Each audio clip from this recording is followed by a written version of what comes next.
Naon wagamagantik tatamskatin awagakio. Robert Gladue sigasun mina sigip sagaiga no tunio.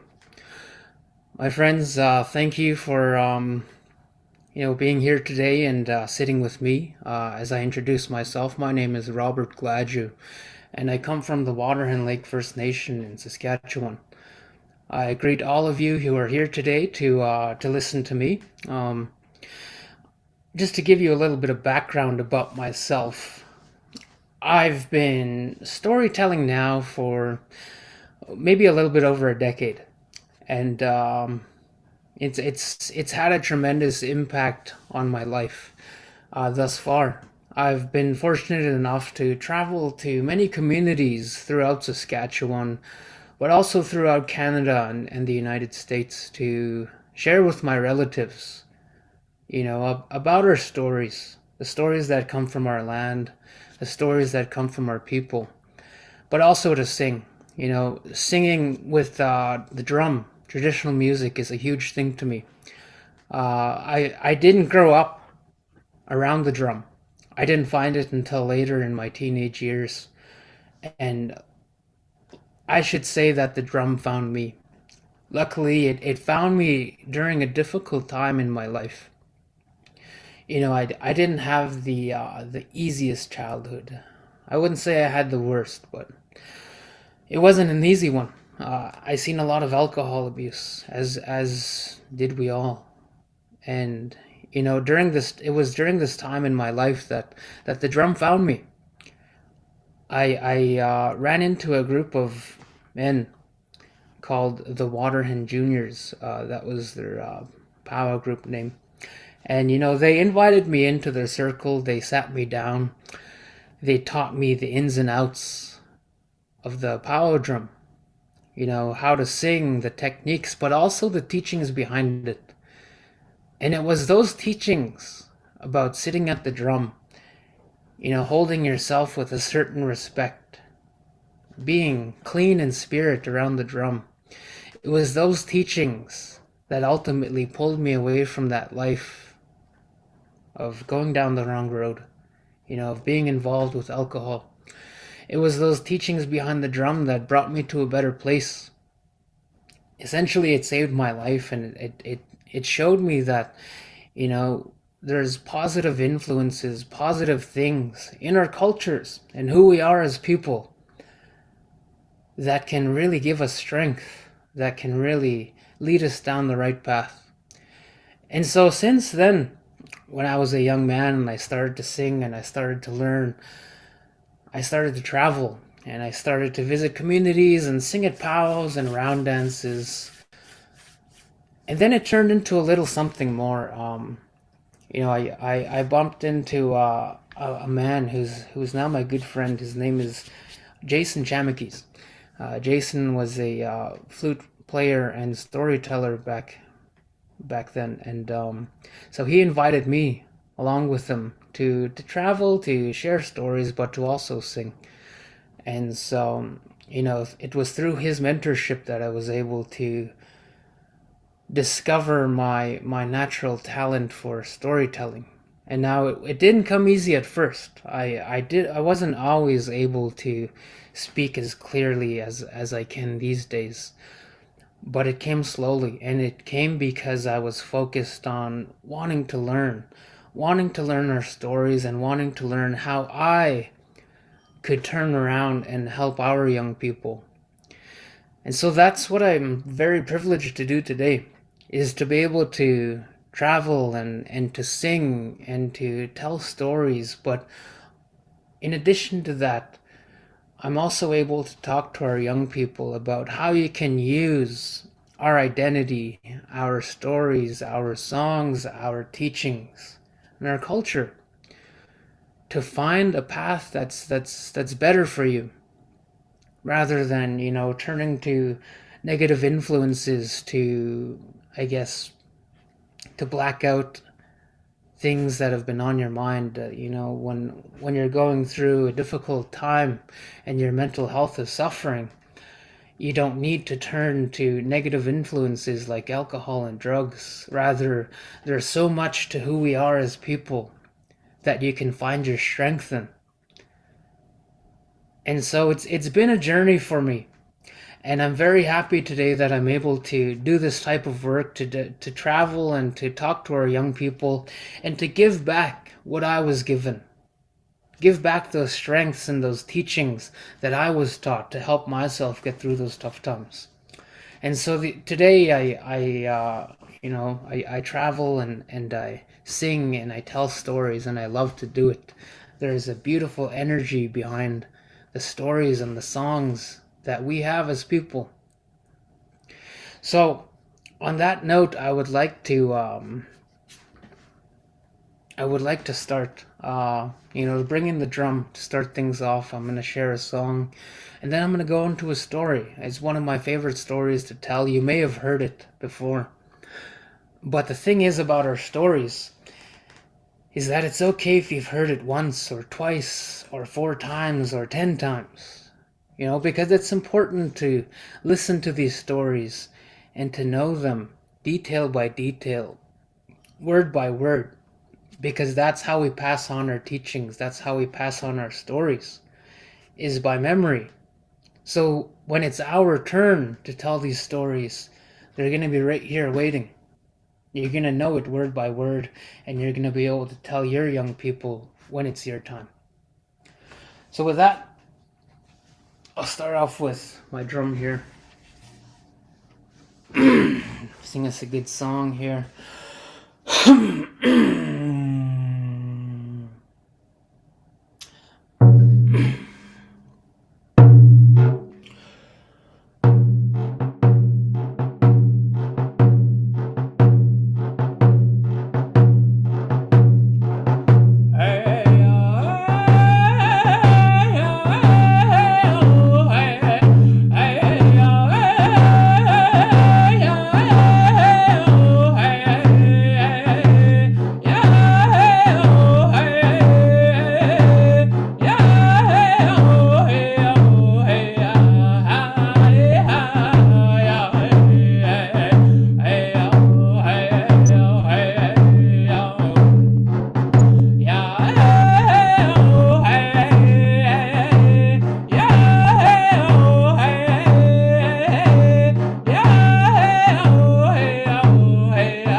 Home. So that song, traditional style, straight song, round dance song. I learned that one from a man named Ronnie Chamakis, who's one of our older round dance singers. And so that one, it sits with me. It resonates me. I like that song, so I thought I'd share it with you guys today. Hey, go. I've been singing since I was 16 years old, and like I said, very privileged, very happy to be able to travel and to meet many relatives all over this Turtle Island, to be able to connect with other singers and be invited to other communities, and just to sing and to share stories is a really good way of life. So I'd like to switch over now to storytelling mode. Storytelling for me, it's a beautiful energy exchange. I'm able to stand on stages and to speak to our young people but also speak to our elders and, people of any age, because storytelling is for all ages. It doesn't matter if you're a young person, if you're an adult, or if you're an elder. When it's story time, it's a good time. It's a time to pass on teachings and good energy. But also, as a storyteller, I get to take good energy from the people who are listening, because I can see how the stories and how the teachings are resonating with them. And in turn, they give me that good energy by being so invested in the story and asking a lot of questions. So I love storytelling, and it's something that I will always do. A lot of the stories that I tell are stories of our people. They're not my stories. I'm just, the vessel that holds them and to tell them when it's time to tell. So many of the stories that I tell are about an entity, a character named Wisakichak, we call him. And what Wisakichak's role was, his role was to come to this land and to make sure that everything out here was ready for us humans to come and settle and to live here. So he had a huge role. He had to go out on the land and make sure all the trees just looked right, make sure all the animals looked right, everything behaved as it should. And because of this, he was always walking all the time, going to different areas around our land and visiting his little brothers and sisters, the trees and the animals. And because he was walking all the time, he was hungry all the time. Spending so much energy walking, he wanted to have a nice big meal to replenish his energy. So one day, Wisakichak was walking through the bush, looking for something to eat. Now he had been walking for some time, and by now he was starving. Samagigwe, there was nothing. He couldn't find anything on this day. He looked through the forest, no squirrels, no rabbits, no bush chickens, nothing to eat. But he kept walking. He figured, if I keep going, I'll find something eventually. As he walked, he came out into a clearing. In this clearing was a nice-sized lake. I wouldn't call it a pond, but I wouldn't call it a big lake either.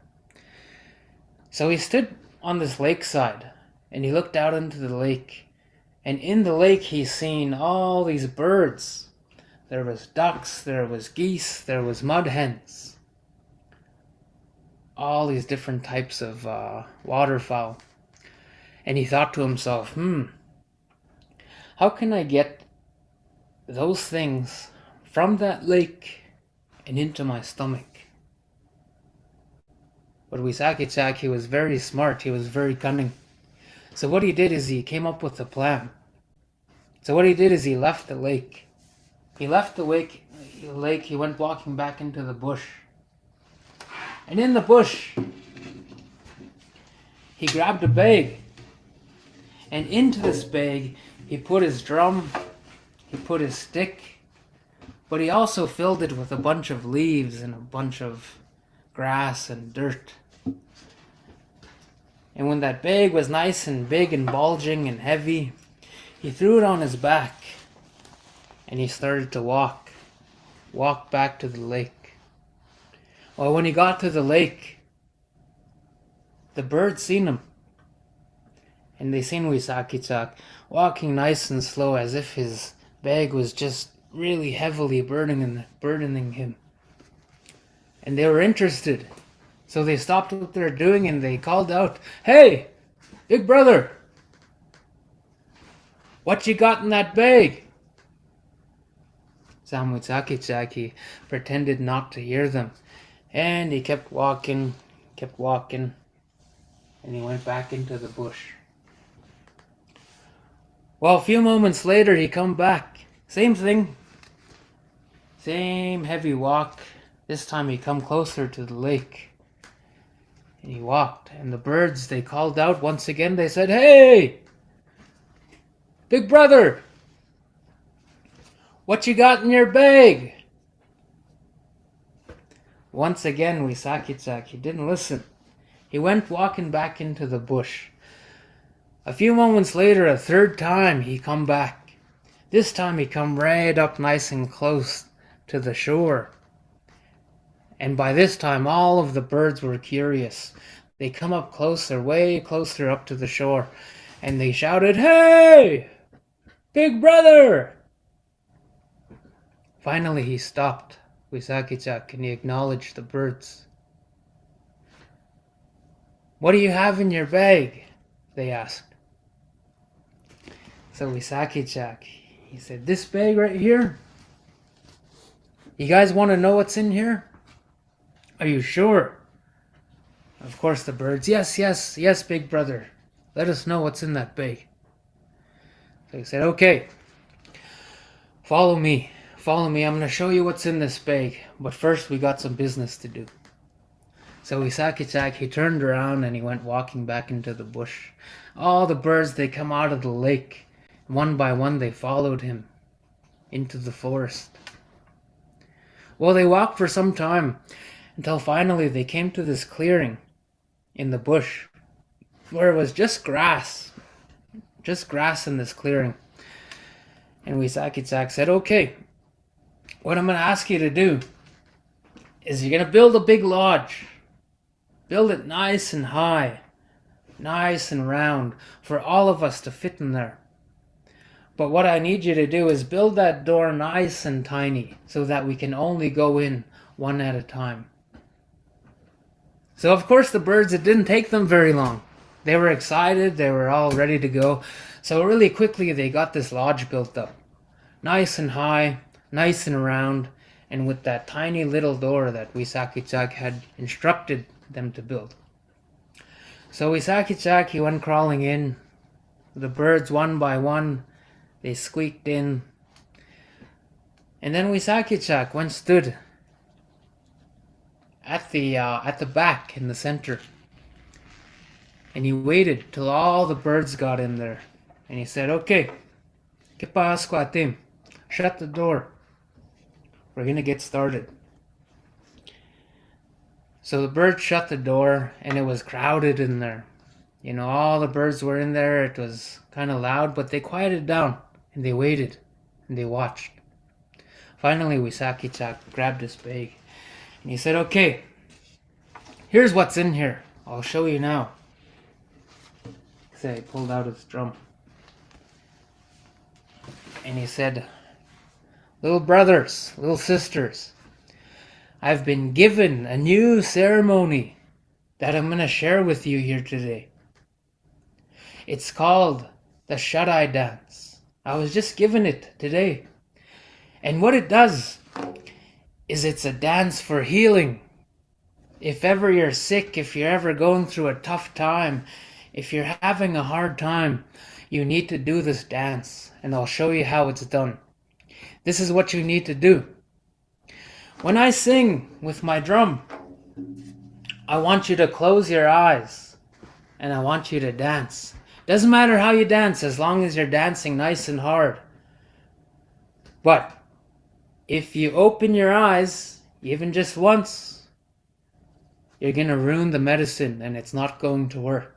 So you make sure that you keep your eyes shut." So, of course, the birds, they were all ready to go. Yep, sounds good, big brother. We got this, don't worry about it. So Wisakitsak, with his drum, started to sing.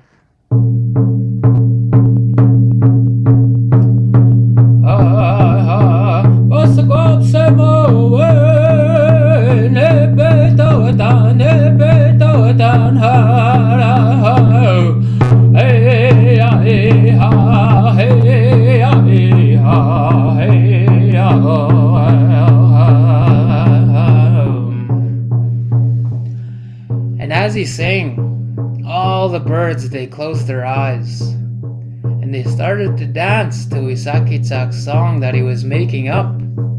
Essentially what he was saying is, This is the shut-eye dance. I bring you the shut-eye dance. And as he went on making up his song, making up his ceremony, the birds, they all closed their eyes. And they danced as hard as they could.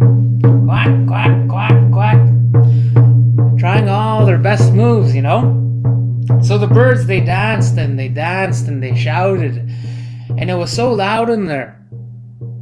And everybody was bumping into everyone else. But they didn't care. They were having a good time, learning this new medicine, learning how to heal.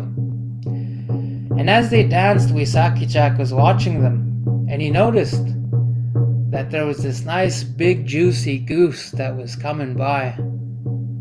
And just as the goose approached Wisakichak in front of him, he reached out, grabbed him by the neck, broke his neck, and threw the goose behind him. He continued to sing.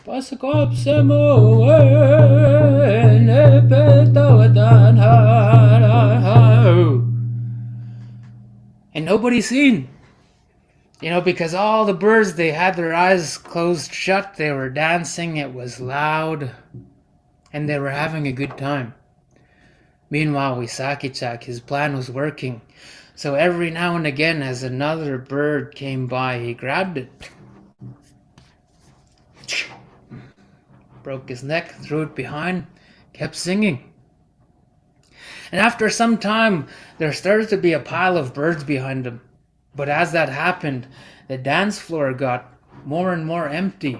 It got quieter and quieter in here. And there was this one bird that was dancing. It was a mud hen. Now the mud hen was dancing. He had been dancing for some time. And he had his eyes closed and he thought to himself, sure is quiet in here. You know, I was bumping into everyone at first, but now I have lots of room. I wonder, where did everyone go? He thought to himself. So he thought, you know what, I'm just going to take one little peek. I'm sure it can't hurt anything. Just to see what's going on. So very carefully, as he was dancing, he opened one eye and he took a peek. And just as he opened his eye and took a look, he seen Wisakichak at the back grab another bird. So with that, the mud hen raised the alarm. He said, "Hey, everyone open your eyes! Big Brother is going to kill us all!" So with that, all the birds, they opened their eyes, and to their horror, they seen all of their brothers and sisters in the back of Wisakichak, all piled up.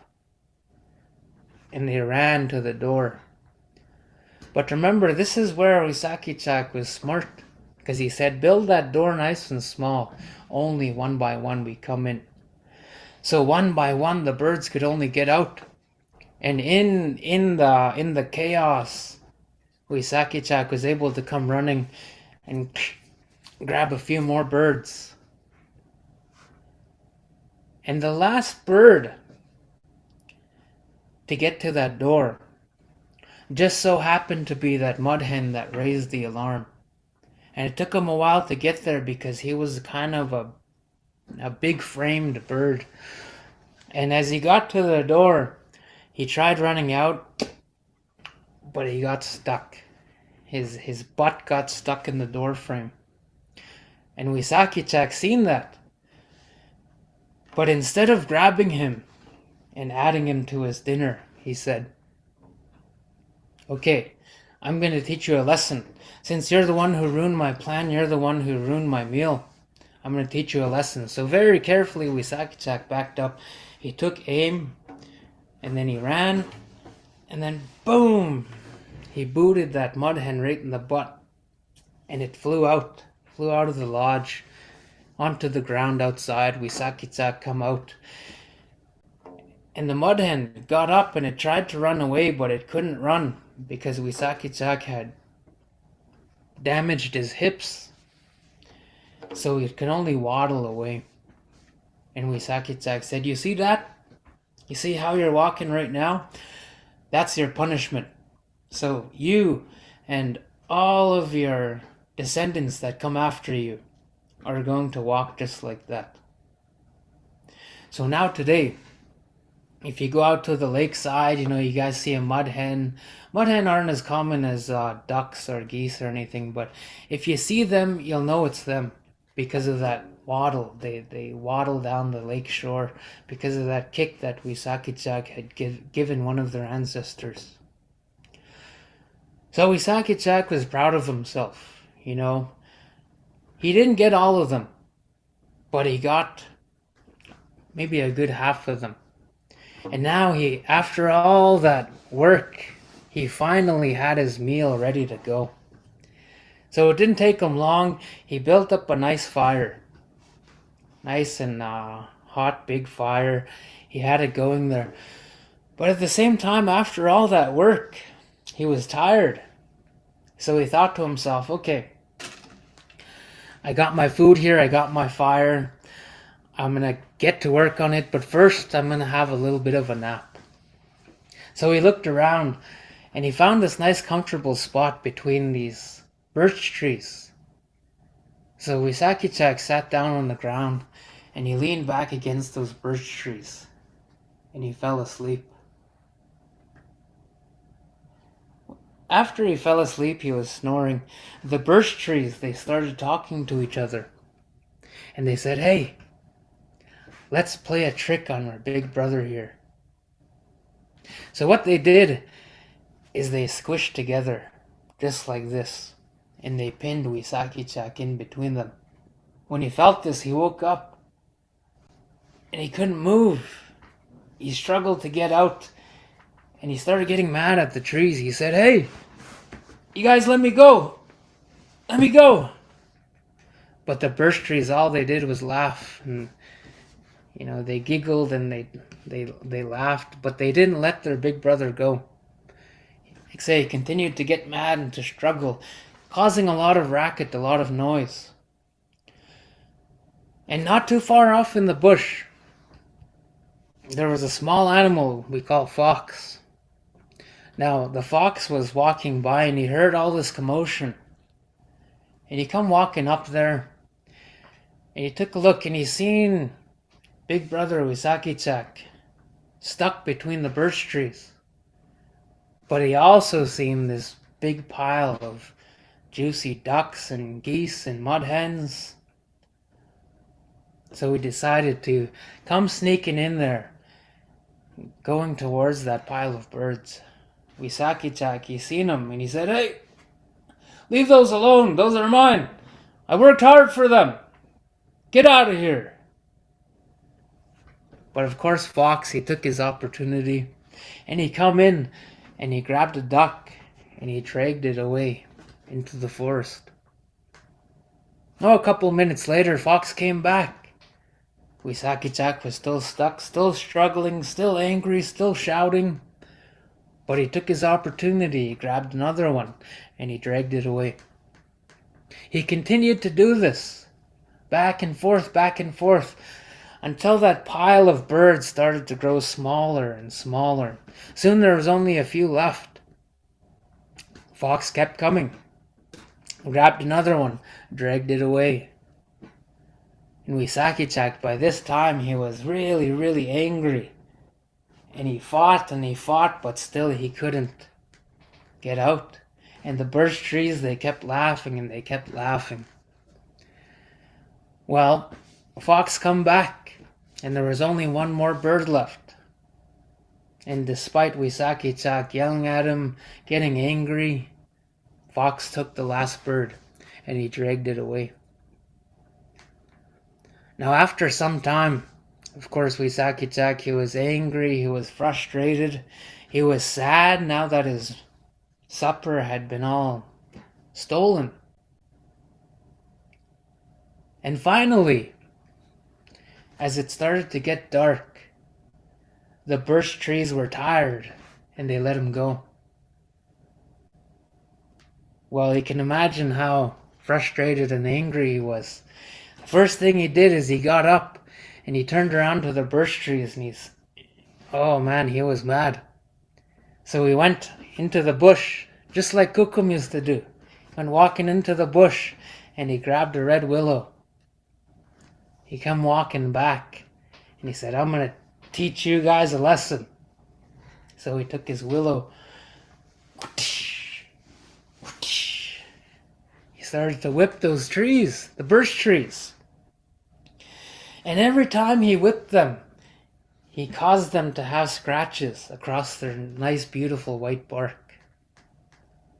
And the birch trees, they were sad. They were asking him not to do it, but he was mad. He was way past it already. He continued. Till finally his arms were too sore, and he couldn't whip no more. But by then, the birch trees with their nice, beautiful white bark had scratches across all over them, up and down, right from their roots to the top. And Wissakichak said, this is your lesson for what you did to me today. You and all of your descendants that come after you are going to have these scratches across that white, beautiful bark. So once again, if you go out there today, you go out to the forest and you find some birch trees, you'll see on their beautiful bark, they have all these black scratches across them. And that's because of that whipping that they received from Wissakichak long, long time ago. And so these stories, they're our stories. They're not my stories. But I've been lucky enough to hear them at least a few times over the years. And I was given the responsibility to retell them when it's my turn to tell them. And so that's what I've been doing. I've been holding on to these stories, and I've been traveling. I've been singing, and I've been retelling our stories to our younger people so that we can hold on to them, so that we can hold on to these teachings of why things look the way they look. But these stories also come with moral teachings embedded within them. Teachings of the importance of respect towards certain people or certain animals or certain plants. There's a reason why everything is the way it is. And a lot of our teachings and our stories, they carry those lessons, and they teach us how we should carry ourselves. And so I don't really call myself a storyteller. I happen to know a lot of stories, but our storytellers are our elders, and I'm not quite there yet. But so far I've seen a lot, I've heard a lot, and it's a privilege these days for me to be able to go out there and to share our stories and to share our songs and to, share my own story, in hopes that it can impact our young people. Like I said, these stories aren't mine, they're ours. My own story of the things that I've been through and how I've used culture to give me a strong platform to stand on and to understand who I am and where I come from. That's given me a solid foundation which I can walk forward into my future. And so these days, I love what I do. I love the opportunity to travel and to sit and to share and to tell stories and to sing. It's really a beautiful life, and it's a beautiful way to be able to give back. Like I said, it's an energy exchange, and what I give, I take back from the audience members who come talk to me, after the presentations, and they tell me their own stories. They tell me how, things have impacted them and how they've used the drum or the singing or just who they are to get through those times and to find a balance in their lives.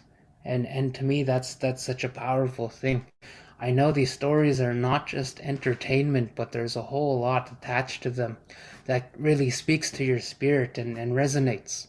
So that's why I'm able to do this type of work, because it gives me what I need to keep going, to keep doing it. So what I'm gonna do then is I'm gonna finish things off with a flute song. So the Native American flute, like I said, the gentleman that I mentioned before by the name of Jason Chamakis, he was the flute player and I was the singer. And he was generous enough to give me one of his flutes, which I still have here today. And I've done a little bit of messing around on these flutes, and I taught myself a few songs, and I really enjoy the sound of these things. And it's just another type of spirit that hits us in that right place. And so the flute is really relaxing. I'm just going to end things off with this one right here, and then I'll just conclude here.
So, like I said, a beautiful sound. And when you hear it in person, and I know we're doing things over technology here now, but when you hear these stories in person, when you hear the drum in person, it really resonates with your spirit, and you could feel it. And I think there's a connection there to be had, which is another big reason why I love doing what I do, is because I can feel it.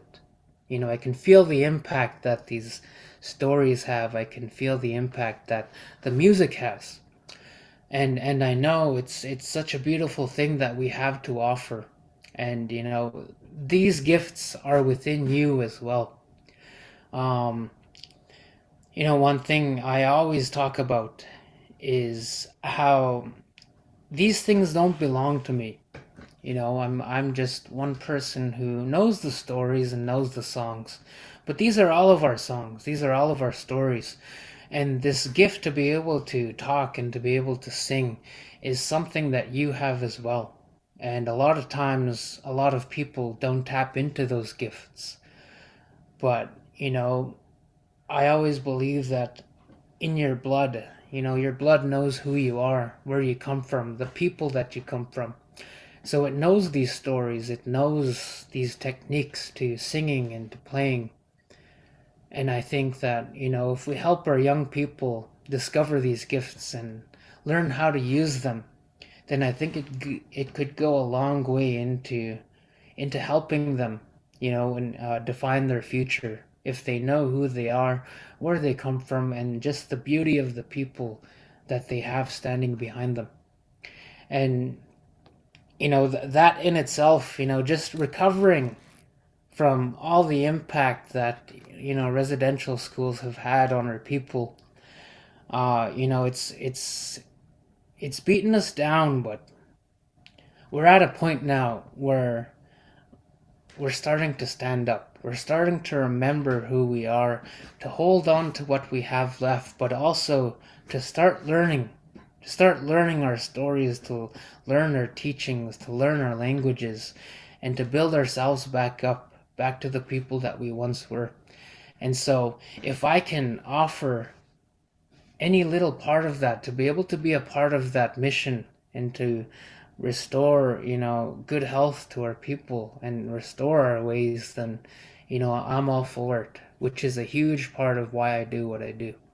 So, like I said, privileged life to be able to travel and to tell stories, but they're not my own. I'm just the carrier for now, until it's up to our young people to continue to carry these stories for themselves and for their people.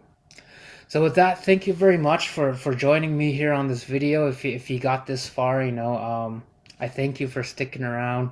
I thank you for listening to these stories, listening to the music, and just letting it really be a part of yourself. So with that, once again, my name is Robert Gladue. I am from the Waterhen First Nation. And yep, just continue on learning these stories, learning these songs, and let it be a guide to you. I hope. Thank you.